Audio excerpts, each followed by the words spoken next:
Hello everyone, this is the Underage Trucker. Welcome back to another video. Today I'm quite excited to share with you a bit of a different type of video, and it is kind of a budget racing simulator experience that, well, I've basically put together. And the reason I want to make this video is to prove that you don't need to spend an absolute bomb on building a racing setup. You can actually make one for, kind of on a relatively low-ish budget and still definitely enjoy sim racing and car driving experience, all of that. The sort of stuff you do on a racing sim, right? So what I'll do, I'll show you mine. We'll go over the gear, but then we'll go online as well and we'll kind of price everything up and just give you an idea so that you can get a bit of inspiration for your own build if you do want to build one, but you don't want to spend $3,000, which, to be honest, who can blame you?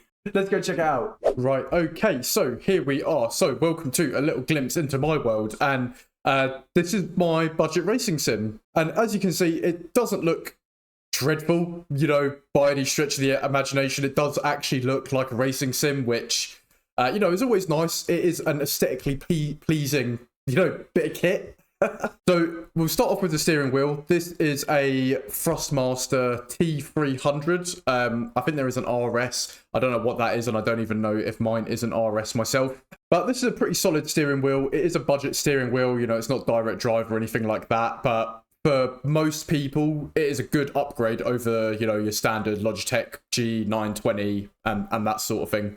So I'm running the standard pedals with the Thrustmaster, the original ones that it comes with. These ones are a little bit dusty, and there's also a mysterious little flake of something on there. So I'm not quite sure what that is. But the pedals, I've got like a little bit of rubber almost like on the back, and it creates kind of like a bit of a fake load cell pedal for the brake. So, it has a bit of feel to it as well, which just adds that realism that little bit. Now, in terms of the chair, I'm using a Playseat Challenge. It's a pretty basic chair, but it's all right. It's got quite a nice suede material on it, and it's comfy enough. I'm quite a small guy, so it's quite easy for me to get in and out of it. But I know for some people who are kind of above 6 foot, it might be a little bit on the uncomfortable side. There is a little bit of flex in it, but nothing too crazy. It's not enough to put me off. And as you can see, I've done a pretty mid job of the cable management. Just a little bit of kind of zip tie here, Velcro here, and for the most part it scrubs up all right. It doesn't look too bad, and obviously then just plugs into the back of the computer. Now, in terms of the monitor stand, I'm using a GT Omega single monitor stand. It's pretty good actually. I was really quite impressed with it. It is on wheels which lock and unlock, so it's really easy to move, and it was fairly straightforward enough to mount the monitor onto it as well, which leads into the monitor. I really like this monitor. I don't know what brand it is. It's like a Gawfolk. I've never heard of it before, so it's probably quite a cheap brand, but it's a 34-inch, 1440p, 165 hertz, ultra-wide curved monitor, and I think it was like £220 or something like that. So for that screen, I mean, you really can't complain at that price. I mean, who really cares what brand it is? The wheel covers it up anyway. Now, because that monitor is on a separate monitor stand, as you can see, it's very, very, very easy to adjust without making a fuss about anything. You can literally pull the seat out or push it back in. So different size people who want to use it, it's really easy to adjust without worrying about accidentally knocking the monitor or anything like that. So this is kind of what it looks like with the rest of my setup. I personally think that it is quite actually a good looking setup in terms of the racing sim side of everything. I think it actually looks pretty smart in that little corner, and it fits in there pretty perfectly. So it basically does, what I need it to do. So it's perfect. Right, so chaps, now that you have actually seen the setup, if you like the look of it and you think, you know what, yeah, actually I could go for that, let's price it up together and kind of see how much this is going to set you back. Now, these prices are brand new, so if you want to save even more money, bro, hop onto CEX or Facebook Marketplace and look for these products or similar ones secondhand, and you'll save even more money. Now, firstly, if you're watching in the UK, you definitely know what Argos is. It's a bit like Amazon, but they have in-store shops, which is deadly because if I want something and it says, I can collect it straight away, I'll end up buying it. I don't know where Old Street is though. That could literally be anywhere. But as of making this video, they have a £90 sale on the T300. So £279.99 for the wheel, And obviously that's going to include the pedals as well. I mean, bro, look at this. On Argos, Logitech G923. It's 260. I've had the Logitech, and I'll be honest, you're at this price, you're much better off going for the Thrustmaster for 280. That's a good price, that is.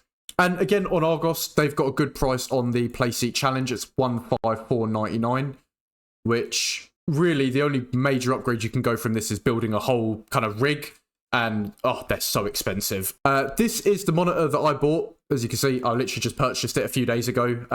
It's £239, reduced from £290. So I think for a 34-inch 1440p curved monitor, you know, that's a decent price, man. That is actually a good price. And finally, we've got the portable monitor stand from GT Omega. This is £79.95. So let's add all of those together. And all in, for a complete racing sim, and I know it's not that cheap, okay, but £754 for everything except the computer. I'm not going to lie, that's a pretty good price. As I say, there is absolutely nothing wrong, though, with buying secondhand. You know, and anyone that says they do, you know, just stop being a snob, bro. If it works, who cares? I actually bought the T300 off one of my mates who upgraded to a direct drive. I bought it off him for £200. The Playseat Challenge, I bought on Facebook Marketplace for £90. And then, obviously, I bought these on Amazon, as it says. So that was $79.95 and $239.99. So just by buying the wheel and the seat secondhand, I actually spent about £600 on that setup that I just showed you all in, which that's a good deal.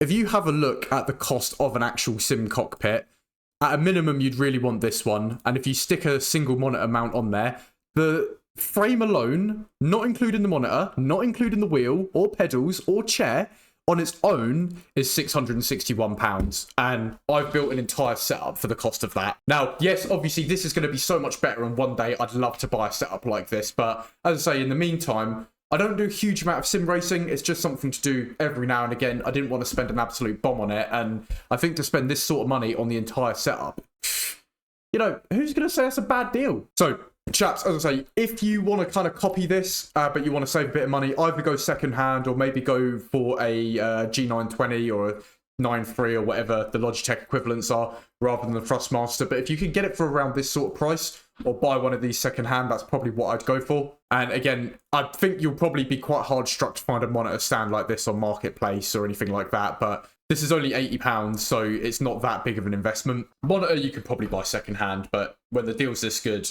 you know, it's just easier to get it on Amazon, right? What I will do, I will put links to all of these that I've got up here so that you guys can have a look and maybe purchase them yourself, or at least maybe take inspiration. But that's basically all I wanted to cover in this video. Just give you a little bit of a, well, almost like a setup tour, but not my computer, just my racing setup. So if any of you do have any questions around it or want any sort of help, obviously just pop a message in the comments. And I'm always ecstatic to chat to you guys. So anything you want to ask me, yeah, go ahead, fire away, and I'll get back to you. Hopefully you guys did enjoy this one. Obviously it is a bit of a different video. There's no gaming in it, but if you guys do like this sort of content as well, obviously I can keep making kind of hardware content. I'll make whatever you guys like. Other than that, peace out.